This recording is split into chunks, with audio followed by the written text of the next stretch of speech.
Hello, my name is Michael Riley. I wanted to respond to this OfferUp situation.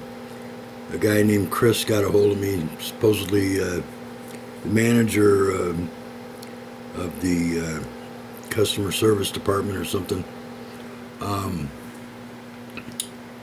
And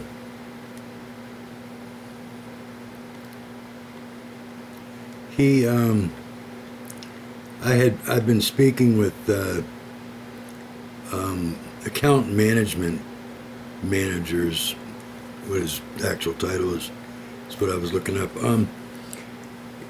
I've talked to Kaylin, who's just great, the best customer service rep you could ever hope to get, and everybody knows what that's like. You get people who don't listen to you, they talk over you, they interrupt you. Kaylin was excellent from day one when I signed up. This OfferUp's just been, it hasn't worked. And they ended up charging me $300 for something that doesn't work. I mean, it's just plain fraud. So it's been really frustrating for 3 weeks or so now that every day I've been sending screenshots and you know, trying every way to get it to work. And I'm a web developer. I put these websites together, and I've been doing it since the web. You know, I do programming. I do all the stuff. My own web server. So I do this work. So it's not like I'm a typical customer that doesn't know how to. Anything that's on the web, I do. I create and program. I've been doing it for as long as the web's been around. So when I'm talking to him, I actually know why it's not working. I don't usually talk to him in those terms because they're just a CSR or whatever. It's the IT person, and the IT person never wants to talk to the customer. You know, and that's a real problem because just like in my business, I do in-home service, heating, air conditioning, appliance repairs, what I've been doing for 40 plus years. So, you know, I'll talk, when I'm training a tech, I'll say, look, you go into the house and you just walk right up to the, let's say the refrigerator, and walk in front of the customer and just start opening it up and like, you know what's wrong with it. You're going to find out what's wrong with it. I said, what are you doing? It's like when you take your car in. You don't do that when you take a car in either. A repair guy doesn't, you know, just get into your car and not talk to you, and like he just automatically knows what's wrong with it, and he's going to figure out what's wrong with it, and he's going to fix it without talking to you. It's no different than this OfferUp. When you call customer service, how do they know what's wrong if they don't listen to you? And this is one of the biggest problems in everything in life. People just will not listen. Relationships. Why there's divorce? Because they don't listen to each other. How can you resolve problems and conflict if you don't listen to each other? It's just it's a fundamental, the biggest fundamental of communication. Listen. Because you don't know what's wrong otherwise, especially when you're trying to fix something. And the other thing is passing something on from one person to another person to another person. It never ends up, and everybody knows that, it never ends up what the first person said. It gets to the last person, and it's totally different than what you said in the first place. So this is also, I talked to the second person, was Avery. She was a escalations executive or something. She said she escalated it to the IT department. But you know, more weeks have gone by. Nobody's saying anything. They charged me $300. I can't use this thing. I'm losing sales, probably $1,000 worth of sales every day. And that's not a guess. I've been selling on eBay for 24 years. So I know what my sales are, and I know what my products sell, how much they sell every day. So it's an absolute. So 3 weeks, 21 days, $21,000 plus. That's just a bottom line figure. It's very possibly much more than that. And yeah, that's a lot in 3 weeks, but that's what I sell. So I've got this problem, and Avery was same like Kaylin, listened and was very pleasant and helpful and send stuff over to people that needed to be done. And it's hard to find those kind of people that will work with you. eBay customer service is just horrible. It's in the Philippines, and they don't even understand you. They barely speak English themselves, but they certainly don't understand English. Anyway, so that's a whole nother issue, but it's hard to get people good customer service. Everybody knows that. It's worse and worse today.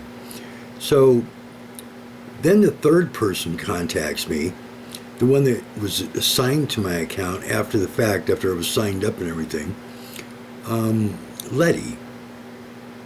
What a horrible, miserable individual. That's the example I'm talking about. Everybody's used to. Just horrible. Gets on the phone, is the kind of in a relationship where you try to say something and you're just beat down and bullied and condescending comments are made and you don't know what you're talking about. This is how she came on to me. And I'm trying to explain to her what the problem. How does she know what the problems are? You've got to ask the person that has the problem if you care to fix it. It's like a car repair, just like any repair. It's like any relationship. I mean, you got to talk to the person. Listen to them. She can't do that. She's confrontational, combative, rude.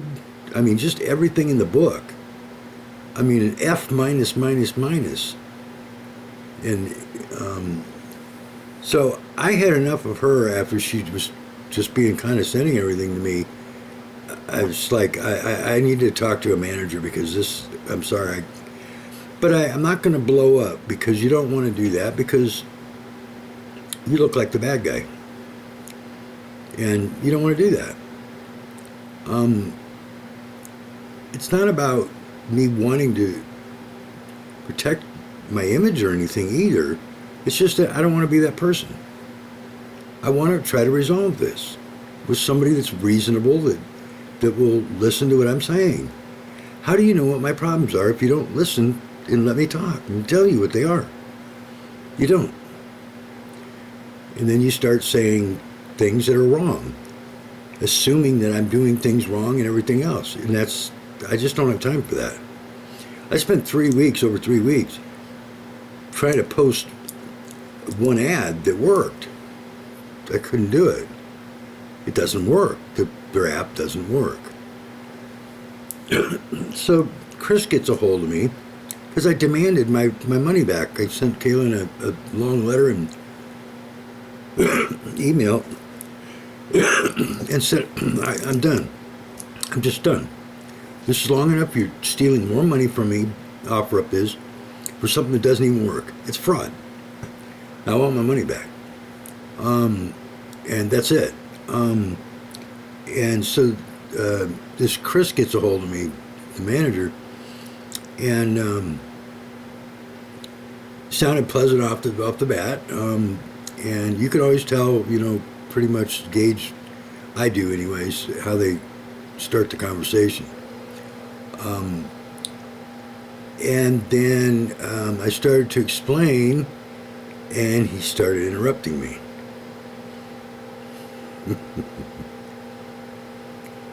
And saying he was trying to push and force his issue that he wanted to get out about, well, the search engine telling me how the search engines work and all this.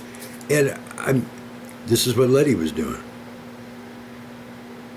I mean, are they related or something? I mean, right off the bat, I'm like, I don't know if this is going to work. Because if he's going to do this, I'm not going to last very long on the phone. Because I'm just not going to do this. Usually when you go higher up in management, usually, they listen more. Because they've learned that that's what you need to do. It's just the bottom line. Not always, but usually, the higher up you go. So, I finally, he's explaining, and I said, Chris, can I stop you a second? I hate to interrupt you, but I know all this, and this is not the problem. And you're actually wrong what you're saying. I've tested it, and I've sent screenshots to Kaylin. So what he's not done, and this is real common, when somebody calls you, they haven't done the research. He has not gone through all my emails that I sent to Kaylin and to Avery. He's not done that. Or he would have found out that I've already tested all this, but he wants to. He's one of the. He was being like a lot of people do. They want to see it.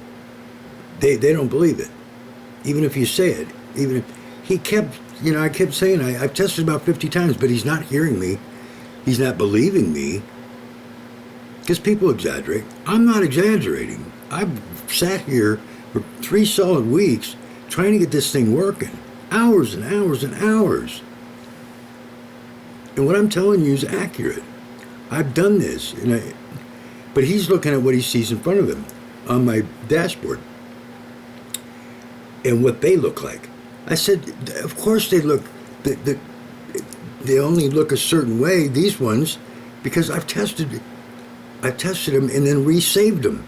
So I keep changing them, and when I change it, when I tested it one way, and I resave it, of course it doesn't have that old test on there. It's resaved to what I tested after that. I mean, are you, I'm not going to say what I was going to say, but, so this is why you need to communicate and listen to what I have to share with you. Ask me what the problems are. If you don't ask me what the problems are, how are you going to help me? I mean, that's the bottom line. It's not just one problem. And that's what he's assuming. That you can't find it in search. No, that's not the problem. There's many problems. I save a post and it disappears. It doesn't even come up anymore. The database it's gone. I mean, there's a lot of problems. And it's IT related.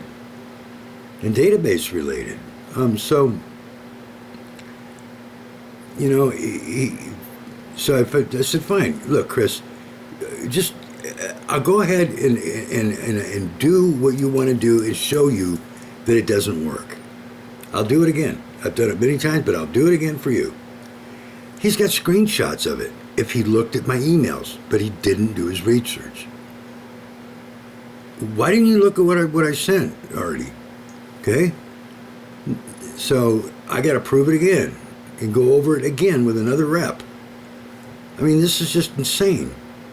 Why do you think I sent all those? So I change it, I put it in, I update it, and it's extracting my part numbers. That's a huge problem. Parts are identified by part numbers. You have to have a part number in there. No platform extracts the part numbers and puts parentheses in place of it, pulls the part number out, puts parentheses and replaces it with parentheses, contact info removed. Because they put in the script, they don't want people putting their phone number in there.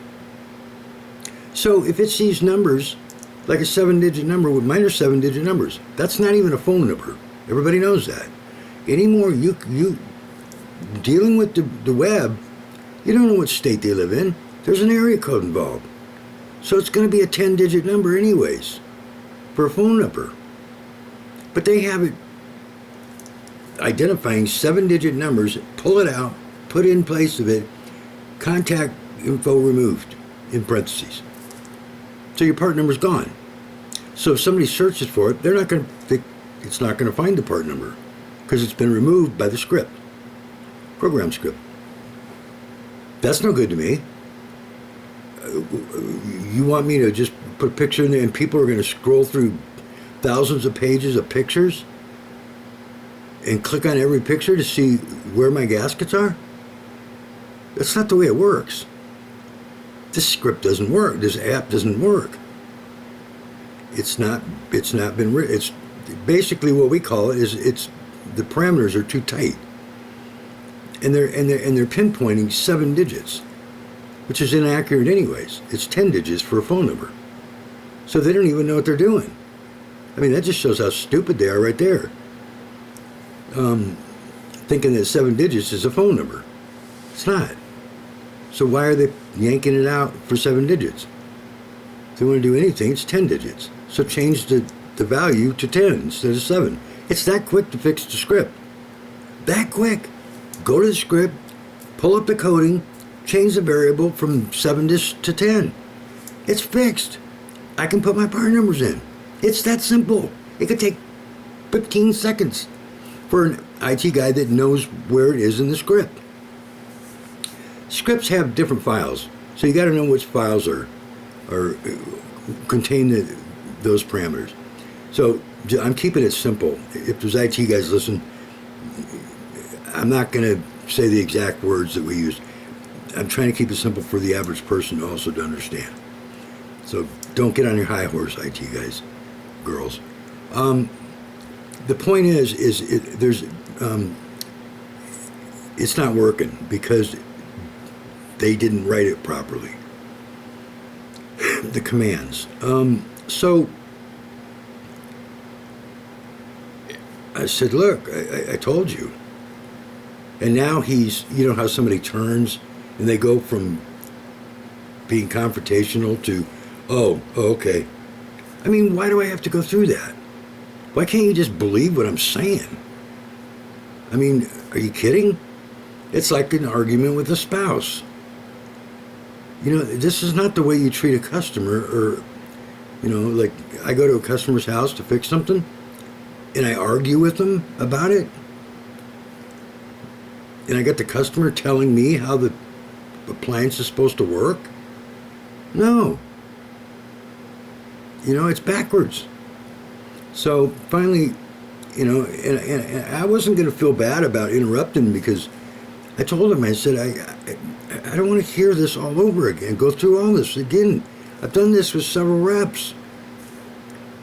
I said, you know, if you just hear what I'm saying, I can tell you what's going on.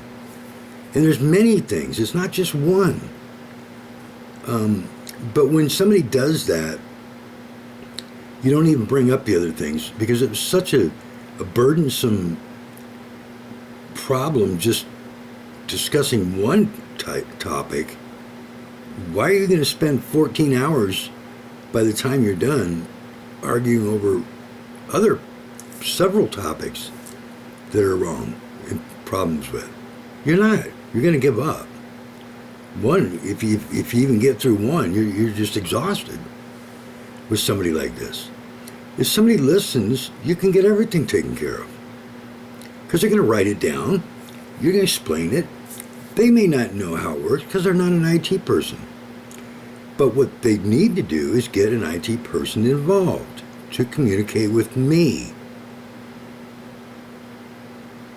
He told me that this was a new part of their program. It's new. Well, then why is it live? You don't ever, and I write this. I've done these programs before and made them live for customers and for myself. You don't make them live until you fully test them and test all the functionality of it. What is it doing live? And you're selling it for $250 a month when it doesn't work. Like I said, that's fraud. It's insane. And it's a waste of my time and loss of money. I wouldn't have put money into this at all if I knew it wasn't working. Just tell me up front. I mean, most programmers, you know, when they had set something out, they'll do like a beta of it. No, it's sold as a fully operational app, but it doesn't work. I mean, these people have been around since 2011. Nick Huzar, one of the co-founders. I contacted him on LinkedIn. He won't answer me. They're cowards, these CEOs. I had to contact the CEO of eBay, Jamie Iannone, because they ripped me off for $10,463, $64. I got $744, and they admitted they were at fault, but they won't give them all my money, so I got to sue them for the rest. But he sent over an executive contacted me from eBay to address that, called me. I mean, you got to go to the top. The customer service reps, and you know what, people, it's not their fault. They can only do what their job is. So you got to understand that when you're sitting there arguing with them. They're just somebody that went to work today, and they only have certain things they can do and answer. And all they can do at that point is get a hold of their manager or email somebody else, to another department, that there's a problem, whatever, and report it to somebody else. They have no authority to do anything. They're almost like a note taker. Okay? And it's not minimizing their job. It's an important job. You got to have a place to start with the customer. That's the face of the company, is that first CSR. And Letty needs to be just fired, as far as I'm concerned. You don't treat people like she treated me. And Chris started this same attitude with me, but then he backed off and he flipped around 180, and we communicated at that point, because he was not being like she was being with me, like he knew it all. And it came up later in the conversation where, you know, he doesn't know all this kind of stuff. Of course he doesn't. He's a manager of the customer service department. I'm not expecting him to know programming. That's why he's not the best person, and it puts him in a difficult spot, because he's not a programmer, and all he could do is he's going to write down what I say. He's going to write down his version of what I say. If I say the black dot disappears, he's just going to say the dot goes away. He's going to choose his own words. That's dangerous. It has to be exactly what I said. This is what I used to do with my office girls. I told them, the customer says it sounds like a bird chirping. Put those exact words down. Do not change it. It's making a noise. Don't do that. I need to know that they said it sounds like a bird chirping in the freezer. That tells me it's the evaporator fan motor. As an experienced tech, you know what that description is, because it does. It sounds like a bird chirping, and everybody says that. So write down exactly what you say. But see, that doesn't happen with people. People change it into the words they want to use, and that's a problem, especially with programming and this kind of thing as well. So I need to share with the IT department, but I also want to share with upper management the experience I've had. It's been horrible. And what are you selling an app for? And they're not going to answer that, but it's rhetorical. What the heck are you selling an app for when it doesn't work? And this is what you did for me for 3 weeks. You abused me. And stole more money and took more money out of my checking account. Again, when I've been complaining from day one, it doesn't work. What the heck are you doing taking more money out of my account for if it doesn't work? Yeah. That's what got me really riled up, because, are you kidding me? Wow. The gall of you to do so when it doesn't work. That's real fraud. So we had a good conversation after that, but the important thing is you got to listen to people to be able to understand what the problem is. And if you can't do that, you're not suited for the job. I wrote in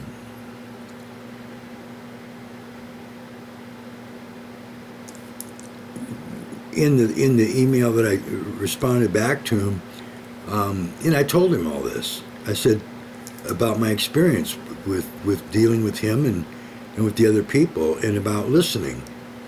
I said that's, you know, more important. But I was careful about not saying it directly at him. I used other people as examples, and I've always found that very effective.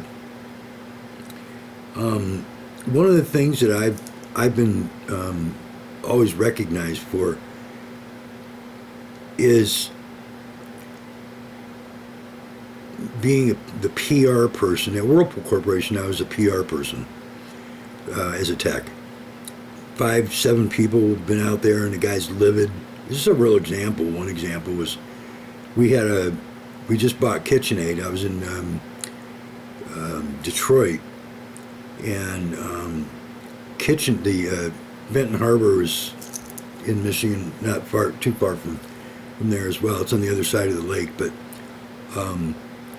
I was having the vice president of KitchenAid ride with me because we were complaining that these people just don't understand. Engineers and the upper management, they don't understand what we deal with out here. And we need to be able to share, because we were a quality assurance team, being that close to corporate. Our location was.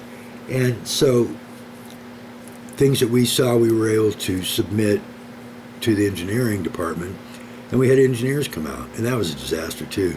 We had a couple engineers come out, and they were bragging about developing something, and they had no idea how to even install it. It was insane. But this just like in letting him know everything, and I did it straightforward, but not accusatory or anything.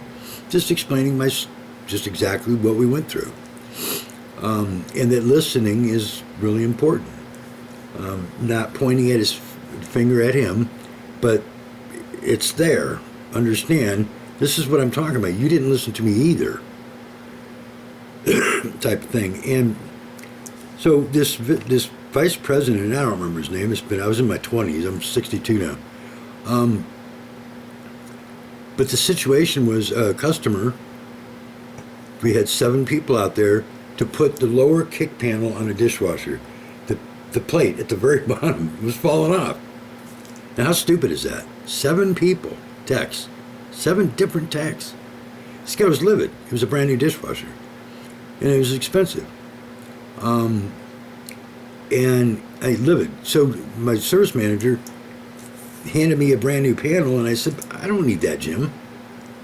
I know what the problem is. I knew what it was before I even went out there. But no, take it with you. This guy is on fire. He's screaming and yelling, and he was an older guy, which means nothing, but I always describe people.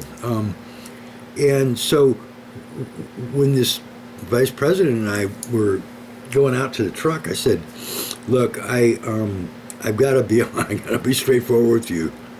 The reason that I do this job, and I've chosen to be the one, the PR person, is because I know how to deal with these situations. And I was young, in my 20s, late 20s. I said, I need you to do me a favor, and I mean no disrespect, but I need you not to talk or respond to this customer. Do not interject anything, please, because it can go south really fast if you do. I got to be in control here, and so please just watch what happens. I said, you're going to get uneasy. You're going to actually think I'm probably being rude. I'm not, and I'll explain. But don't say anything unless he asks you a pointed question. You know, it's nice out today. Yes, it is, sir. And stop. It's like you do in court. Just answer the question and stop. Don't elaborate. Start talking. It's not the time for this. when somebody's hot like this, just one stray comment, and everybody knows that's true. So, I still laugh when I remember this. We pull up to the house, and the customers, there's a long walkway, and it's summertime, and he's got his door open, but his screen door, he's standing at the screen door, and he's screaming and yelling at the screen door. And we're out in the truck still. And I said, okay, just keep your cool. See, this is not... He'd never experienced anything like this before. And people don't understand what we go through out in the field. But you gotta, this is the reason I brought this up, is because just like with Chris, you gotta, in what I've done with customers for 40 years plus, is you gotta understand, and this is where I'm very successful with this, being the PR person. I understand what they're going through. I put myself in their shoes. How would I be? Everybody would be upset if somebody has to keep coming back for something that's not only just stupid in this case, but just to keep coming back because they don't know what they're doing. Just like this app. So we get up to the door, he's screaming, we're walking up, he's screaming. He's not stopping. And we're screaming all the way till we walk up to the door, and he's going on and on and on and on. And I said, finally he took a breath, and I said, sir, we can't come in and fix this. I'm here to fix this, and it will be fixed when I leave. But I can't fix it standing outside the door. Now, I wasn't being a smartass. I was being straightforward. It's a fact. I can't. So if we can come in, I promise it will be fixed when I leave. That's why I'm here. And he pretty much shut up. And I introduced him. This is the vice president of KitchenAid. My name's Mike. So we went in. Really nice house. This was on the bluffs.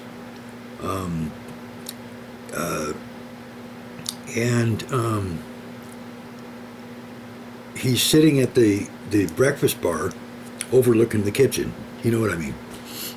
Living room's out here, breakfast bar, the opening, sit there, and then the dishwasher's right, he's looking right down at me. I'm on the floor with the dishwasher. I set the panel to the side, and Mr. KitchenAid, he's nervous as anything. You can hear him just, his legs chattering. He was really unnerved. And I'm not bothered at all, because I understand his frustration. This is ridiculous. So I'm on his side, and I'm there to fix it, and I will fix it before I leave. So before I came in, I took a big, long, heavy, one of the heavy-duty flat blade screwdrivers, standard screwdriver we call it as well, because I knew what the problem was. There's the panel. There's a metal strip, a flat metal strip on left and right, and the metal panel sits down into that, actually like this. There's two strips together, and it sits down in there. This gets bent, so it actually allows it to fall out, and it's heavy metal, so you got to bend it back so that it fits in there tight. There's no screws at the bottom, and it's real common for them to be bent. So I knew what it was before I even went. But I needed to take the big screwdriver to push up against my waist and push up against it, because it's really hard to bend that metal. And I used my body. He saw what I was doing. He actually made a comment. I see what you're doing. And I said, yeah, the metal bar, the retainer gets bent, and then the panel falls out. He said, no, I see it. And he says, put that new panel down. You're not putting that on. And Mr. KitchenAid's getting nervous now. And I said, yeah, there's nothing wrong with the old panel. No, you put the old panel. There's nothing wrong with it. And so I did, and it took 3.5 minutes to fix it. 7 people out there. he said something before that happened, before he saw what I did. He said something and I ignored him.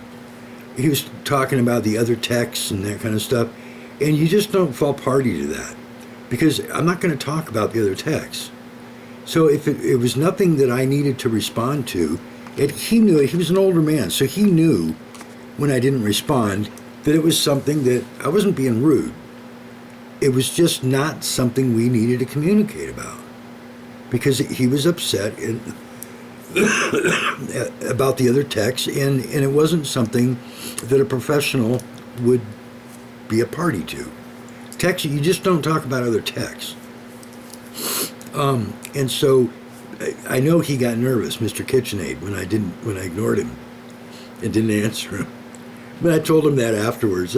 But before we left, he says, I want you guys, I have a restaurant and bar, and he says, I want you guys to come over and have dinner on me, and appetizers and drinks, all on me. You see what happens? When you listen to the customer, you not only resolve the problem quickly, but you turn them around. And now he will buy another KitchenAid because I gave him faith in it again. It's ridiculous there's 7 people out there and I had to come out, but it's amazing how it kind of washes that away. Or he wouldn't have offered us to come eat and drink and everything, you know. He understands, he's an older guy, but he just wants it resolved. It's the same thing here with OfferUp. I told Chris, and I've told him several times, and I told him in this email I sent him, you want to retain me as a customer? The only way that's going to happen is that if somebody contacts me so that I gain faith in your company again. Because if you don't reach out, and I don't mean, and I didn't say this to Chris, but I'm not talking about Chris. I kept saying it needs to be Nick Huzar, the co-founder, and I would prefer that he do so. Why can't, if he cares about his thing, I already put on LinkedIn what's going on and that it's fraudulent, his thing and everything else. He won't respond to me. He's ignored me, and I think he actually blocked me, or silenced me, muted me. I don't think he blocked me because I wouldn't see his profile, but he won't respond. So I prefer he do. But if I don't get faith back in OfferUp, I don't want anything to do with them, because it tells me it's not a reputable company. That's what it tells people when you properly communicate with them and give them faith again that you'll resolve their problems. And that's what I did for that guy, the customer. He saw that I knew what I was doing. The right person was there to work with him in getting it fixed. The same thing I'm talking and been asking for here is give me an IT person to talk to so I could share what all the problems are that I'm having. The thing is that we got a lot of IT guys anymore. They're right out of college, you know, these computer science classes and garbage. And I just think it's just manufacturing a bunch of computer science people. But they really don't know what they're doing. You know, they're IT guys. But that doesn't tell you much. Most of them are brain dead, is what I call it. You know, they're know-it-alls. They don't know anything. They don't know how to do anything. And so this is what's happening here with this app. They got IT guys that don't know what they're doing, because this would have been fixed in 3 seconds. I mean, seriously. You just change a variable from 7 to 10 or 20. That's all you got to do. And it won't pull out the part numbers anymore. But there's many other issues as well. Database missing, you save it and it doesn't come back up. I mean, it's just a mess. So they really need to get the proper information from me. But if Nick doesn't want to show his concern and apologize to me about ripping me off and giving me a fraudulent app and charging my credit card for a fraudulent app that doesn't work, then I don't have any faith in him or the app. It just tells me who he is, and I don't want any part of it. You know, just like this guy, if they would have just sent out somebody else that didn't know what he was doing, he would have just washed his hands of KitchenAid. We're all that way. If you get, I had a Mustang at one time, and it had 5 torque converters. It kept blowing the torque converters out, and you know, I wasn't going to throw Ford away or Mustang. It was just one of the, because I'm a service guy. I know that it's just one of those things. But most people would. They would just say, I'll never buy a Ford again. And everybody says those things. It's not Ford. It's not Chevy. It's, you know, I've always been a Chevy person, but I did have that car, and it failed on my wife, and transmission went out, and there was a big tractor trailer behind her. Almost killed her. Because the car's not going anywhere, you know. Tractor trailer almost ran her over. She didn't drive that again. These days they just take their wife on a cruise and one of them disappears. You know, it's like strange how many times that's happened. So it's really important that you communicate properly with the customer. And this is what I'm trying to deal with here. Kaylin gets it. I mean, I even suggested to him that I told him how great she was in every way, and that she ought to be in a management position. And I sent a copy to her, and she was like, thank you for the kind words. And I meant it. It could be anybody. It didn't have to be a female. We got to worry about that these days. Oh, you just said that because she's a girl. No. I'm very straightforward. If somebody's good, I let their boss know, because I think it's important for the good people to be recognized, and for the bad ones to be recognized too. And that's why I bring them both out and told them both, because you're going to hear about the bad one too. Letty, terrible. No business should have, and they all businesses have Lettys. It's terrible, and that's what brings companies down, is people like her. And there's too many of them. Everybody knows, everybody deals with it. So it's just important to communicate properly, and the biggest part of communication is listening. You just don't know what's happening in a relationship or a repair or an app or whatever, in anything in life, if you don't listen. And people will be doing something else while they're listening to you, or they'll be talking, interrupting you. The thing about interrupting is you're actually not listening when you're interrupting. You're just not, because you're thinking about certain things, and they're not the same thing that I'm talking about. Because when they interrupt, they start talking about something else that came to mind. They're not listening to you at all. They just have something that, you know, that antsy feeling of you want to say something because you got something on your mind. You're not listening. So this is what he started to do to me as well, because he wanted to see it for himself. You know, one of those situations where I got to see it for myself. Well, if you would have looked at my emails and done your job properly, so I'm giving you a C. Not an A, not an F. I'll give you a C, Chris, for turning it back around. But starting in the first place, the confrontational type of, you know, you got to talk over me. Because I actually said to him, I said, I'm trying to say something here. And he actually said, well, I was trying to say something too. And at that point, that's combative. That's like you do in a relationship. Well, you did this, you did that. You know, I don't go for that. That's childish. That, but that went away quick because I just kind of calmed it down and moved it forward. Because I'm not going to do this with you. I will, sure, I'll test it like you want to test it again. I'll do it again. I've done it 50 times already. But since you haven't seen it, I'll do it again, and we'll prove it to you and prove it to you. And he turned around.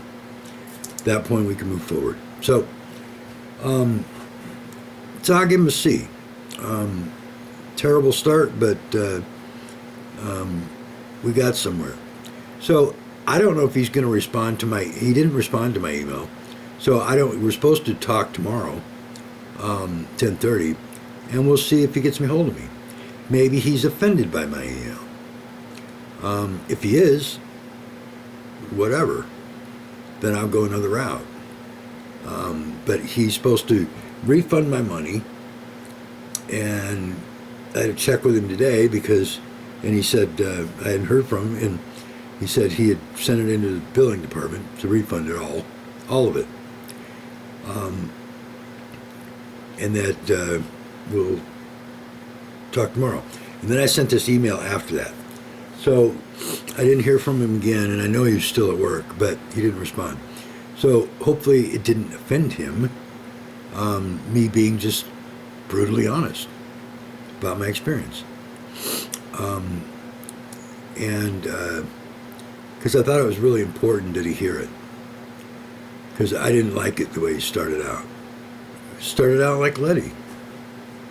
I even mentioned that in the letter. So that's not productive. And management should know better than that. So I've talked too long, but I wanted to make this really clear what's going on here with OfferUp. We actually got some headway. That I talked to Chris. But still, there's so many things wrong with it. We're supposed to talk tomorrow. Hopefully, I'll be able to share what the problems are, because that has not been shared yet. He's promised me the refund and that we would talk about the problems tomorrow. So we're still in the middle of this, a non-working app. So I'm hoping to speak with somebody in upper management to show me some kind of faith that they, and apologize for what I've been through. This is ridiculous to sell me a non-working app. And to share what the problems are. If they want to try to retain me, because he keeps pushing that point with me about fixing this so I'll stay. You're not keeping me if you don't allow me to share what the problems are. Because there's a lot of problems. And we've only talked about one. If I'm not able to do that, it's not going to be any better. It still doesn't work right. And it doesn't work for me from selling parts. So why am I going to spend $250 on something that's not working? I'm not. And then I got people that don't care about making it right. Being Nick Huzar. If he doesn't care about his own app, why should I pay for it? Bottom line, I'm not. Because you don't want to buy a product where the owner doesn't, developer, maker, the owner of it, or founder of it, isn't concerned in their in their customers' problems. They have over 1,000 just on BBB, 1,000 complaints, and they've only answered, oh my God, a small portion of them. I'm talking like a really small portion. I don't even think it's 20%. They haven't responded to the rest of them. So this is a terrible, and BBB gave them an F rating. That's terrible. They don't care enough about their company to resolve customer problems. Why is that going to change? That's what I'm saying. They got to show me something here. Because if they don't, in reading all the reviews and stuff, they're horrible. Horrible. F rating. People selling stuff and not getting the money that they sold their items for. OfferUp holding this money and not releasing it to them. Oh. Yeah, PayPal and eBay tried that at one point. Boy, that didn't work. You sell your product, you want your money now. In fact, I don't want them in the middle of handling my money. I got to sell my own products through my own merchant account. So if that's the case with them too, I won't be using them. I just found that out. And they have to ship your product. What? No, I ship my product. You're not shipping my product. Oh, it's just a really messed up system. They don't know what they're doing, is what it amounts to. So amateur. They're like a eBay wannabe or something. And eBay's nothing special. They got huge problems themselves. But this is horrific compared to eBay. And that's hard to do. But so I don't think I'll be working with them, honestly. I'll give them a chance to try to clear things up. Mainly because I want to get my money back before I move on. But from there, I don't see Nick communicating with me. I don't see upper management communicating. They just don't care. You can tell that by the reviews. So many thousands of them that haven't been responded to. They just don't care. In fact, Nick's moved on to this electric car energy, electricity issue. So his mind is somewhere else anyways. It's not on OfferUp. I mean, that's all he's talking about on LinkedIn and stuff. So that's in the past for him. He don't care about the problems that people are having. That's what it appears. So, yeah, I don't want to be any part of that, which I ended up being to start for 3 weeks here. But, yeah, I don't think they're going to turn me around. So, all right. So that's the update. I'll do another video about the update with the meeting tomorrow if it happens. I'm reading my email. Maybe he's going to go to his safe space. I don't know. I mean, people are unpredictable these days. It's the truth. I just told him the truth, my experience, and how he could keep me as a customer. But if they can't do that, then no hard feelings. I just move on, and I'll update and share how it all ended. They got my money back. If I did, supposed to. He just verified it again tonight that I'm going to. And what came of us communicating and who I communicated with. It's probably just going to be him. He's not going to get anybody else involved because nobody else will get involved or wants to get involved. Nobody cares, it doesn't seem like. That seems to be the problem. I'm not positive about that, but if nobody steps up to the plate, that's definitely the case. So, all right. Once again, it's Michael Riley. I'll keep you updated. Thank you. Bye.